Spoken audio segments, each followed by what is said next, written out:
ఓం శాంతి 1-3-2026 అవ్యక్త బాప్దాద యొక్క మధుర మహావాక్యాలు రివైజ్ 9-3-2009 పరమాత్మ సాంగత్యమనే రంగు యొక్క మరియు కంబైన్డ్ స్వరూపం యొక్క యథార్థమైన హోలీని జరుపుకోండి. ఈరోజు హోలియెస్ట్ అత్యంత పవిత్రుడైన తండ్రి తన హోలీ పవిత్రమైన పిల్లలతో హోలీని జరుపుకునేందుకు వచ్చారు. పిల్లలందరూ పవిత్రమైన పిల్లలే. మీరందరూ కూడా హోలీని జరుపుకునేందుకు వచ్చారు. పవిత్ర ఆత్మలైన మీపై ఏ రంగు అంటుకున్నందున మీరు పవిత్రంగా అయ్యారో ఆలోచించండి. రంగులైతే అనేక ఉన్నాయి, కానీ మీకు ఏ రంగు అంటుకుంది? అన్నిటికంటే శ్రేష్టమైన ఏ రంగు ద్వారా మీరు పవిత్రంగా అయ్యారు? అన్నిటికంటే శ్రేష్టమైన రంగు పరమాత్మ సాంగత్యము అనే రంగు. కనుక పరమాత్మ సాంగత్యం అనే రంగు అంటుకోవడం ద్వారా సహజంగానే హోలీ అనగా పవిత్రంగా అయిపోయారు. ఆత్మ యొక్క రంగు అపవిత్రం నుండి పవిత్రంగా అయిపోయింది. ఎందుకంటే మీరందరూ పరమాత్మను మీ కంపానియన్గా అంటే సహచరుడిగా చేసుకున్నారు, కంపెనీగా తోడుగా చేసుకున్నారు. కనుక కంబైన్డ్గా అయిపోయారు. ఈ కంబైన్డ్ స్వరూపం ప్రియంగా అనిపిస్తుంది కదా. ఈ కంబైన్డ్ స్వరూపం ఎప్పుడూ వేరుగా అవ్వలేదు. అనుభవం ఉంది కదా. సదా కంబైన్డ్గా ఉంటూ ఉన్నారు కదా, ఒంటరిగా కాదు. మాయ ఒంటరిగా చేసేందుకు ప్రయత్నిస్తుంది, కానీ సదా కంబైన్డ్గా ఉన్నవారు ఎప్పుడు కూడా వేరుగా అవ్వలేరు. ఎందుకంటే మాయ ఇరువురిని వేరుగా చేసేసి ఆ తర్వాత పాత సంస్కారాలను ఇమర్జ్ చేస్తుంది. అంటే పాత సంస్కారాలు వచ్చేలాగా చేస్తుంది. పాత సంస్కారాలు ఎమర్జ్ అయినప్పుడు శుద్ధ సంస్కారాలు మర్జ్ అవుతాయి, అదృశ్యమవుతాయి, గుప్తంగా ఉండిపోతాయి. పాత సంస్కారాలు 1 సోమరితనము మరియు 2 నిర్లక్ష్యం. ఇవి భిన్న భిన్న రూపాలలో ఇమర్జ్ అయినందున కంబైన్డ్ రూపము వేరైపోతుంది.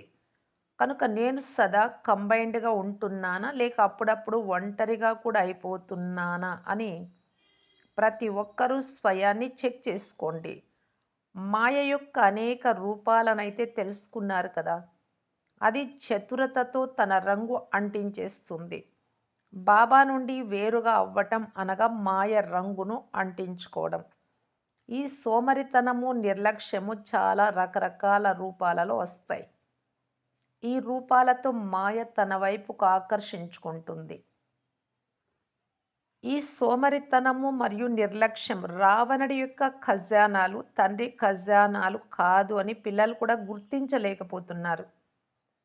ఇంకా ఏమంటారు అంటే, నేను అనుకోలేదు, నేను కోరుకోవటం లేదు, కానీ అది నా సంస్కారము, అది వచ్చేసింది అని రావణుడి ఖజానాను నాది అని చాలా నషాతో చెప్తారు.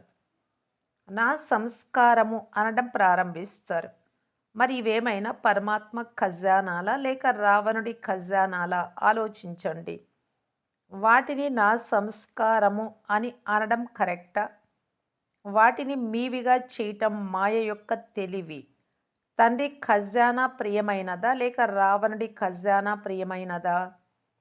సాధారణ రీతితో పిల్లలు స్వయం తప్పించుకునేందుకు నేను కోరుకోవడం లేదు, నేను అనుకోవడం లేదు, అది నా సంస్కారము, అనుకోకుండా వచ్చేసింది అని అనేస్తున్నారు. మరి అది నా అంటున్నారు, నా సంస్కారమేనా అని ఒక్కసారి ఆలోచించండి. తండ్రి చెప్తున్నారు, రావణుడి ఖజానాను మీవిగా చేసుకోవటం ద్వారా మీలో ఉన్న శుభ సంస్కారాలు నెమ్మది నెమ్మదిగా సమాప్తమవుతూ వెళ్తాయి. పరమాత్మ సాంగత్యం అనే రంగు బలహీనమైతూ ఉంటుంది మరియు మాయ యొక్క రంగు ఇమర్జ్ అవుతుంది, ప్రత్యక్షంగా వస్తుంది. కనుక నా పైన ఏ రంగు అంటుకొని ఉంది అని నడుస్తూ నడుస్తూ స్వయాన్ని పరిశీలించుకోవాలి. హోలీ రోజున మనుషులు కూడా ఏం చేస్తారు, మొదట చెడును కాలుస్తారు, తర్వాత రంగులు చల్లుకుంటారు, పండుగ జరుపుకుంటారు.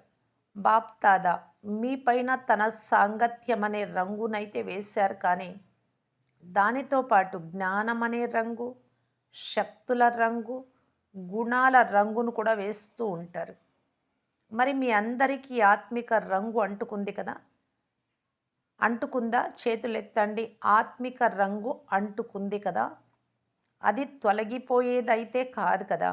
ఎవరికైతే ఆత్మిక రంగు అంటుకుందో, అవినాశి రంగు అంటుకుందో, వారిపై ఇక ఏ ఇతర రంగులు అంటుకోవు. ఈ రంగు ద్వారా ఎంత పవిత్రంగా అయిపోయారు. పూర్తి కల్పమంతటిలో మీ వంటి పవిత్రులుగా మరెవ్వరూ అవ్వలేరు. మీ పవిత్రత,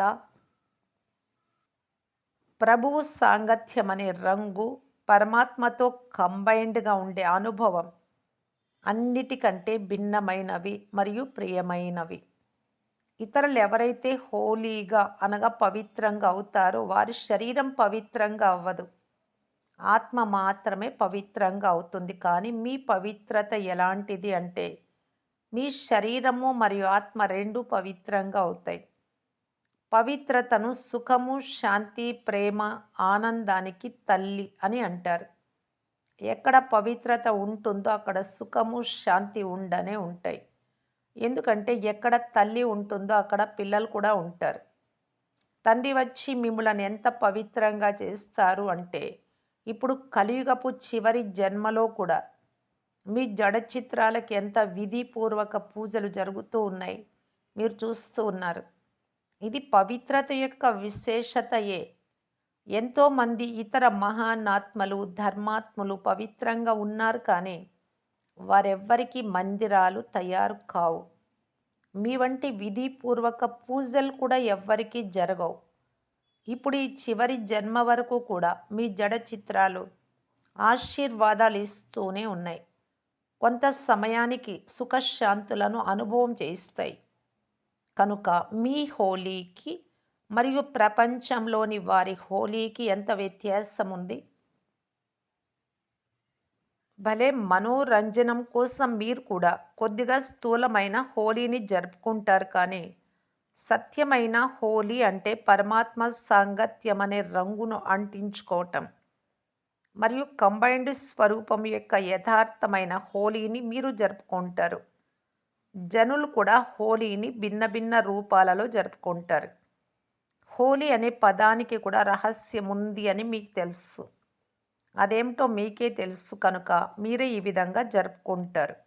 హోలీ అంటే హోలీ అనగా జరిగిపోయిందేదో జరిగిపోయింది, గతం గతః అని అర్థం. మరి మీరందరూ పాత జీవితం, పాత విషయాలు, పాత సంస్కారం, పాత వ్యర్థ సంకల్పాలను హోలీ చేసేసారు కదా? గతం గతః అని చేసేసారు కదా? గతాన్ని గతింప చేయటం అనగా హోలీని జరుపుకోవడం. మరి ఈ విధంగా చేస్తారా? లేక ఇప్పటికీ అప్పుడప్పుడు పొరపాటుగా పాత సంస్కారాలు వచ్చేస్తూ ఉన్నాయా? మీ జన్మయే క్రొత్తది. మీరందరూ మరజీవగా అయిపోయారు. అయిపోయారా? మరజీవగా అయ్యారా? చేతులెత్తండి. మంచిది. క్రొత్త జన్మ తీసుకున్నారు. మరి పాత జన్మ ఎలా గుర్తుకొస్తుంది? పాతది పాతబడిపోయింది కదా. ఒకవేళ గతించిన విషయాలు లేక సంకల్పాలు, సంస్కారం మళ్ళీ ఇమర్జ్ అయినట్టయితే ఏమంటారు? హోలీ జరుపుకున్నట్ట? వాటిని హోలీ చేయలేదు. పరమాత్మ సాంగత్యం అనే రంగు మంచి రీతిగా అంటుకోలేదు. పరమాత్మ సాంగత్యం అనే రంగు అంటుకోవడం అనగా పాత జన్మను మర్చిపోవటం, పాత విషయాలను మర్చిపోవటం. ఎందుకంటే మరజీవగా అయిపోయారు కదా. శరీరంతో ఒక జన్మను వదిలేసి మరొకటి తీసుకుంటే అప్పుడు పాత జన్మ గుర్తు ఉంటుందా? అదేవిధంగా ఇప్పుడు మీరందరూ బ్రాహ్మణ జన్మను ధారణ చేసుకున్నారు. మరి పాత జన్మ సంస్కారాలు వేటినైతే పొరపాటున నా సంస్కారాలు అని అంటున్నారో అవి మీవా? అవి బ్రాహ్మణ జీవితం యొక్క సంస్కారాలా? అప్పుడప్పుడు సోమరితనం, అప్పుడప్పుడు రాయల్ నిర్లక్ష్యం. ఈ నిర్లక్ష్యం కూడా చాలా రకరకాల రూపంలో వస్తుంది. ఎప్పుడైనా ఈ విషయంపై క్లాస్ చేయించండి. సోమరితనము, నిర్లక్ష్యము ఏ విధంగా ఏ ఏ రూపాలలో వస్తుంది అని, ఎన్ని ప్రకారాలుగా వస్తుందో, ఎన్ని రాయల్ రూపాలలో వస్తుందో ఈ విషయం పైన క్లాస్ చేయించాలి. బ్రాహ్మణ జీవితం అనగా క్రొత్త జీవితం. ఇందులో పాతవేవి ఉండజాలవు. ఈరోజు హోలీ జరుపుకునేందుకు వచ్చారు కదా, కనుక హోలీ అంటే గతం గతః. ఈరోజు హోలీని జరుపుకోవడం అనగా పాత సంస్కారాల హోలీని కాల్చటం. కాల్చిన తర్వాతనే జరుపుకోబడుతుంది కనుక ఇప్పుడు మీది జరుపుకునే స్వరూపం. కాల్చేశారు కనుక ఇప్పుడు ఇక జరుపుకోవాలి. మీరు ప్రభువు సాంగత్యం అనే రంగు యొక్క మజాను తీసుకునేవారు. కంబైన్డ్గా ఉండే అనుభవాన్ని చేసేవారు. ఎందుకు? హోలియెస్ట్ తండ్రి మీపై హోలీగా అయ్యే అనగా పవిత్రంగా అయ్యే రంగును చల్లారు. కనుక ఈరోజు ఏ హోలీని జరుపుకుంటూ ఉన్నారు? ఈరోజు విశేషంగా ఏ పాత సంస్కారాన్ని కూడా రానివ్వకూడదు. ఈ హోలీని జరుపుకోవాలి. జరుపుకోగలరా? లేక అప్పుడప్పుడు వచ్చేస్తాయా? నేను అనుకోలేదు, నేను చెయ్యాలనుకోలేదు, కానీ నా సంస్కారము అనే రాయల్ మాటలు ఏవైతే మాట్లాడుతున్నారో వాటిని ఈరోజు దృఢ సంకల్పము అనే విధి ద్వారా సమాప్తం చేయండి. ఇటువంటి హోలీని ఈ రోజు నుండి సదాకాలానికి జరుపుకునే ధైర్యం పెట్టుకుంటారా? లేక అప్పుడప్పుడు జరుపుకుంటారా? ఈ రోజు నుండి పాత సంస్కారాల హోలీ. హోలీ అనగా గతం గతః. క్రొత్త జన్మ, పాత జన్మ సమాప్తమని భావించేవారు చేతులెత్తండి. ఇటువంటి ధైర్యం ఉంచుకునే మీరు తండ్రికి మధురాతి మధురమైన అల్లారు ముద్దు పిల్లలు కదా! కనుక కేవలం సంకల్పం కాదు, దృఢ సంకల్పం చేసే ధైర్యం ఉందా? చేతులెత్తండి చూడండి. అందరూ ధైర్యం పెట్టుకున్నారు. భలే కొంతమంది ధైర్యం చెయ్యలేకపోయినా మీరందరూ సహచరులుగా ఉన్నారు కదా! పక్కాగా సాథీలుగా ఉన్నాము అనేవారు చేతులెత్తండి. వీరందరి ఫోటో తీయండి, మంచిది. డబల్ విదేశీయులు కూడా చేతులెత్తుతూ ఉన్నారు. హోలీని హోలీగా జరుపుకునేటందుకు బాప్దాదా మీకు పదమాపదం రెట్ల శుభాకాంక్షలు ఇస్తున్నారు. నా సంస్కారము అనే మాటని ఇప్పుడు పొరపాటున కూడా నోటి నుండి రానివ్వకండి. రావణుడి సంస్కారాన్ని నాది అంటున్నారు. ఇది అద్భుతం కదా! అంటే బాబా పొగుడుతూ అద్భుతం అనడం లేదు. అది మీ శత్రువు. శత్రువు యొక్క ఖజానాను మీదిగా చేసుకోవటం ఆశ్చర్యకరమైన విషయం. మేమేమంటున్నాము అని మీకు కూడా ఆశ్చర్యం కలుగుతోంది కదా! పొరపాటున అనేస్తారు. అనేసిన తర్వాత లోపల మనసు తింటూ ఉంటుంది. అనుభూతి కూడా చేసుకుంటారు. బాబాతో చెప్తారు మరియు బాబా రేపటి నుండి చెయ్యమని క్షమాపణ కూడా వేడుకుంటారు. కానీ మళ్ళీ కూడా చేస్తూ ఉంటారు. ఇప్పుడు బాప్ తాత ఏం చెయ్యాలి? చూస్తూ ఉండాలా? ఇప్పుడు ఈ మాట యొక్క హోలీని కాల్చండి. ఇది నా పాత సంస్కారము అనుకోకుండా వస్తోంది. ఈ మాటలను కాల్చేయండి. కాల్చటం గురించి కూడా ఒక మంచి విషయాన్ని చెప్తారు. కోకిని దారంతో కట్టి వండుతారు. తర్వాత దానిని బయటికి తీసినప్పుడు కోకి ఉడుకుతుంది, కానీ దారం మాత్రము కాలదు. ఆత్మ అవినాశి, శరీరం వినాశి అని మీరు చదువుకున్న మొదటి లెసన్కి ఇది గుర్తు. ఈ పండుగలు, శాస్త్రాలు తయారు చేసేవారు కూడా బాబా పిల్లలే, కానీ మీరు తప్పి తిరిగి లభించిన అపురూపమైన పిల్లలు. కానీ వారి అద్భుతం కూడా తక్కువైనదేమీ కాదు. శాస్త్రాలు చదివే వారిలో పిండిలో ఉప్పు ఉన్నంత సత్యం ఉంది, కానీ చాలా రమణీకంగా కథలు తయారు చేశారు.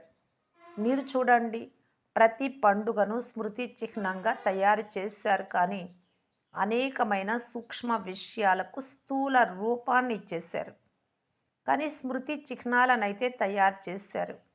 భక్తిలో కూడా తక్కువేమీ చేయలేదు. ద్వాపర కలియుగాలలో కూడా కొన్ని స్మృతి యొక్క విషయాలను ఉంచారు. తద్వారా చాలా వికారిగా అవ్వటం నుండి రక్షింపబడ్డారు. కనుక బాప్దాదా ఈ సామగ్రిని పండుగలు లేక శాస్త్రాలను తయారు చేసే వారికి కూడా దాని ఫలితాన్ని ఇస్తారు. భక్తిలో కూడా ఎంతో కొంత స్మృతి చేస్తారు.